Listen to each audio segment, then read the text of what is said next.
This is amazing, Sebo. It's amazing to be able to do a story with Ugandan within Kibera. All right, from Uganda. So we are Ugandans. Of course we know how to do business. Lindy, the windy village, you will start seeing a lot of entrepreneurs on the street and a lot of small businesses on the street. Tell our people what you're doing. I'm trying to prepare something. Kumu. Kumu is actually, I don't know if this is East African or it's just Kenyan. Do you know the story of kumu? It's hard and crunch. Is there a good a reason to that? Yeah. It's very unique from the normal mandazi. Do you think the youth here work as hard as the youth in Uganda? You start cutting. Oh, you start sizing, huh? Yeah. Mm-hmm. This is really good if you are somebody who is into crunchy and really nice. Until you have mandazi. So, why did you choose Lindy for business? Kibera has so many villages. Oh, okay. As you can tell, ladies and gentlemen, they're starting to turn color. Yes, ladies and gentlemen, welcome to another episode of the Kibera villages. I'm in Lindy, the windy village, and we're about to take you through this. So this would be our 8th village. So this episode, I don't know if you guys can hear me, but this is the windy village of Lindy. And so we're gonna go in, and these guys are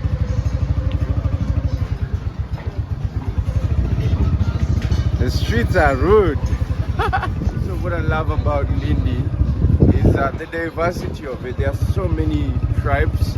So it's a very inter-tribal village in Kibera, and the business here is just so amazing. So Lindy, this is where you start getting more of the Kikuyu tribe. Kikuyu is actually known for business. They are into business and entrepreneurship, and so this is where you will start seeing a lot of entrepreneurs on the street and a lot of small businesses on the street. So being the 8th village that you're doing, I'm really excited, ladies and gentlemen, to be bringing you this episode of Kibera Villages. And so we're gonna go down in the slum. You can tell Kibera is a busy place. People are busy doing it's also easy. It's easy to get young people that are idle, but also people are busy. Everybody on the street is busy doing something. There is something that everybody is trying to do. What I've seen around is there's an interesting thing that I want to show you guys as we get into the interview.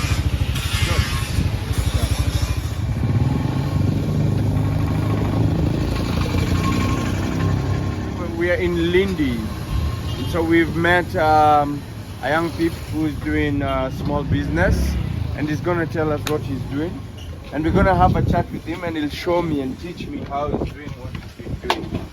Brother, tell us your name. I'm called Ben. This is Ben. Ben, you're from Lindy, yeah? Uh-huh. Tell our people what you're doing. I'm trying to prepare something more here. So this is something we call kumu. Kumu. Kumu is actually, I don't know if this is East African or it's just Kenyan. Do you know the story of kumu? The story. Actually, I'm going to know it. Only that I was just taught. When did you learn how to make kumus? That was 2010. 2010. So it's been doing, and you've been doing it since 2010, yeah? Yeah. Ah, okay. So I want to have a taste of kumu as we have a chat with him. My hands are clean. Why this is called kumu is because it's hard and crunch. It's very unique from the normal mandazi. Usually in Kenya, what we know as normal mandazis would be this. But kumu, so what is the difference between kumu and normal mandazis? Huh? Yeah. Yeah. Most normal mandazis are soft, and the kangumus are hard. Yeah. Okay, what makes kangumu special? It's special in the way that the way you prepare it is quite different from the way you prepare mandazi. The ingredients that you put in mandazi aren't the ones that you put in mandazi. In kangumu. Yeah. Okay, so the ingredients are different. And even the mix can be different. Okay, so how do you do it? Take us through the process. Now it's just pushing it in the oil. I'm learning a new technique on how to make this. It's really good. It's really nice.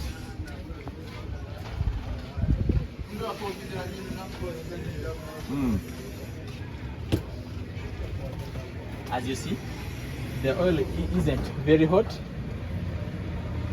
It's just moderate. Yeah, it's just mild. Okay.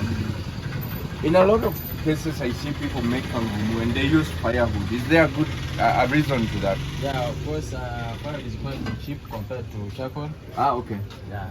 So it's more for efficiency Yeah. and cost effectiveness.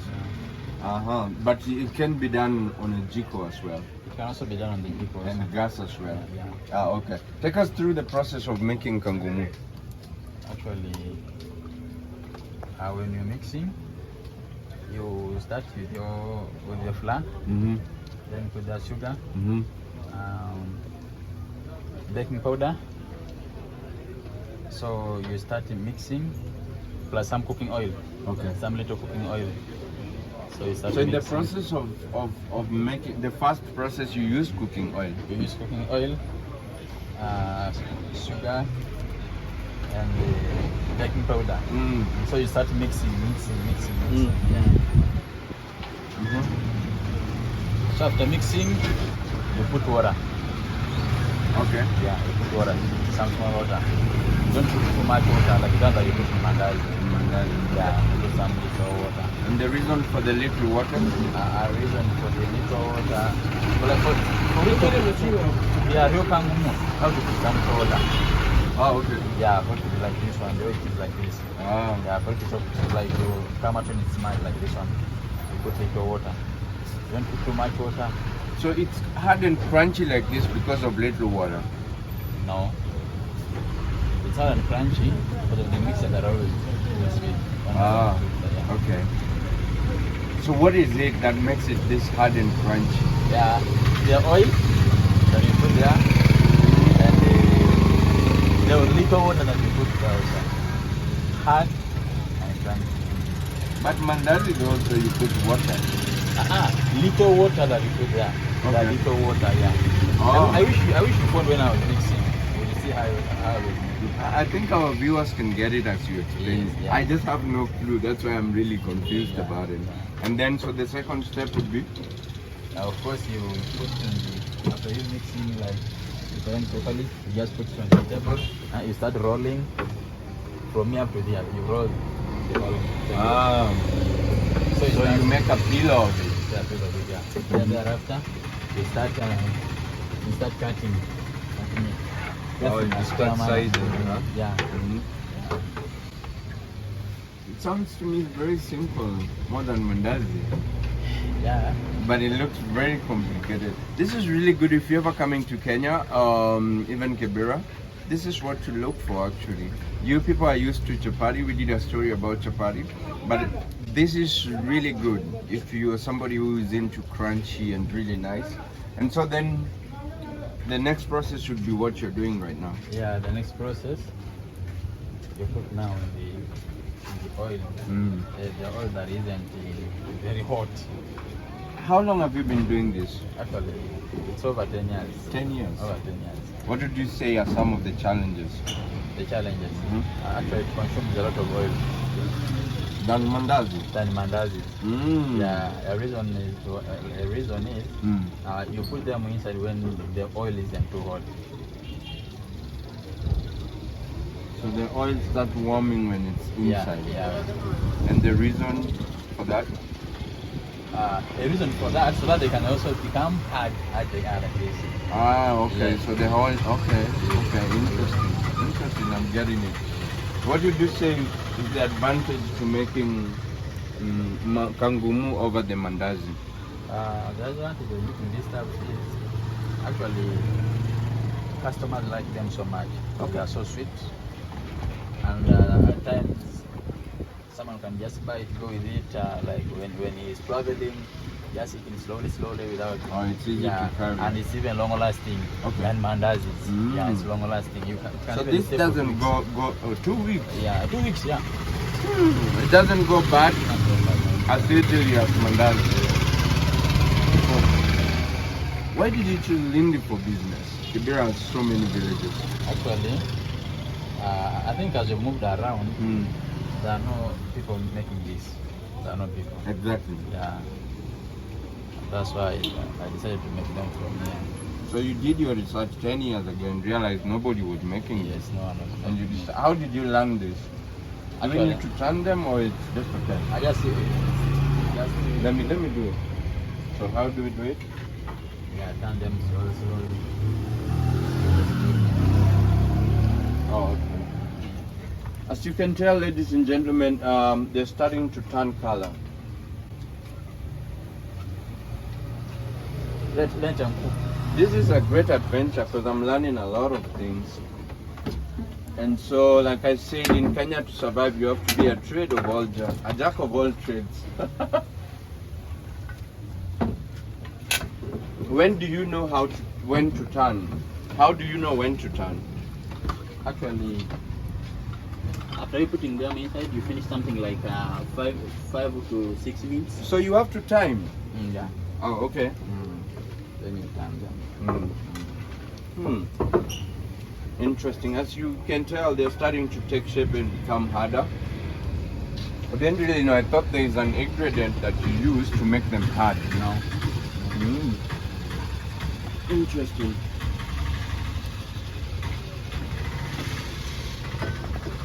What is the biggest challenge that you face while doing the work that you do generally? Because I see you also make mandazis, samosas as well. Actually, as a young entrepreneur. The main challenge here is, of course, there are customers that will come and purchase things like given to them without paying money.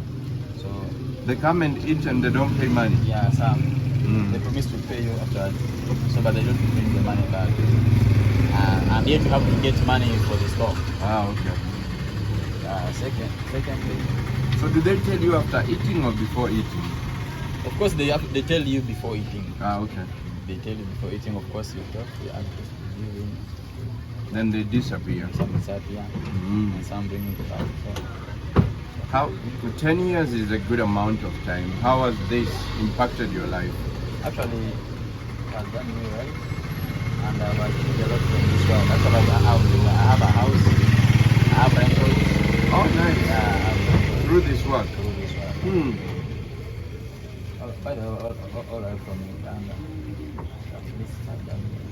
So we are Ugandans. Of course we know how to do business. Okay, beautiful. So how long have you been in Kenya?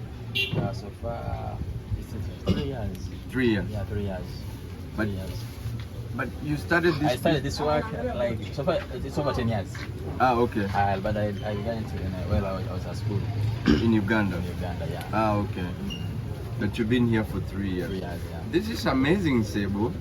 It's amazing to be able to do a story with Ugandan within Kibera. And it's also amazing to see that it was, how did you get to Kibera? How did you come to Kibera? Actually, I started in Nakuru. You know Nakuru? Nakuru, yes. Yeah. I was there for for 1 year. So thereafter, I found that in Nakuru is very cheap compared to Nairobi. Yes. So I decided to move this side of Nairobi. Yeah. And I moved around while looking for the... So did you know someone when you were moving around? No, I didn't know anyone. What? All the way from Uganda? Yeah. I didn't have a friend. I didn't have a relative. Just lived here. And so you've been able to also buy rentals here. Buying. No, actually, I'm renting. For now, I'm renting. And But the rental, the investments that you did that in Uganda. in Uganda. Of Okay. course, we invest home. Yeah. Yeah, we invest home. We are Ugandans. Of course, we invest. Yeah, Yeah, beautiful. It's an amazing thing to. So let me ask you, Sebu. Coming from Uganda, I've been in Uganda. I worked in Uganda for a little bit. What did you say you've seen as the biggest difference between Kenyan youth and Ugandan youth? the difference on the side of, as in, Generally. actually, like when you look at the currency, the Kenyan currency is quite high compared to the one in Uganda. And here you can do something small, and you get something good compared to when you're in Uganda. Actually, I finished 7 years in Uganda. While working, but I didn't achieve anything. 7 years. 7 years, but when I came here, a period of 3 years, at least I've seen something. Do you think the youth here work as hard as the youth in Uganda? Or vice versa? It's vice versa. So the youth in Uganda don't work as hard? Actually, they don't work hard like the ones that are here. Okay. That's beautiful. What is the goal? What is your biggest goal? Actually, my biggest goal, I'm planning to open up a beach takeaway. Actually, within a nick of time. In Kibera or just in Kenya? Within Kibera, yeah. Okay. And I start supplying instance. Okay. So he hopes to open a bakery and start supplying this. We want to wish you all the best. Thank you very much. This is a very inspirational story, and I hope our viewers are inspired by it. Nice to meet you, and it's beautiful to see Sebo in Kibera making the best out of what they have. I appreciate you, brother. Ladies and gentlemen, you heard for yourself. So I'm hanging out. This is how African youths are trying to make the best of whatever the small available resources there. And the beauty about East Africa in general, we call it urafiki, undugu, brotherhood and friendship, is a Ugandan can come to Kenya and be able to do business. You've been talking about Kibera being not very safe. This is a Ugandan brother who came here not knowing anyone, but has been able to start a business and run it successfully, to the point of even having rentals in Uganda, to the point of even supporting other people. There are people that are certainly employed here, so he's also creating jobs for the people in Kenya and the community of Kibera. Same to Kenya. Kenyan can live here and go flourish in Uganda. So ladies and gentlemen, this is Africa and we are really excited. This is the 8th village and this is Kibera, Kenya, Nairobi, Africa. And we are so excited to be bringing you these stories from the people, within the people. We really appreciate you. If you're new here, please remember to hit the subscribe button. And if you are continued supporter, we celebrate and appreciate you. Adios! And impressed by the work that you're doing. Thank you. Yeah.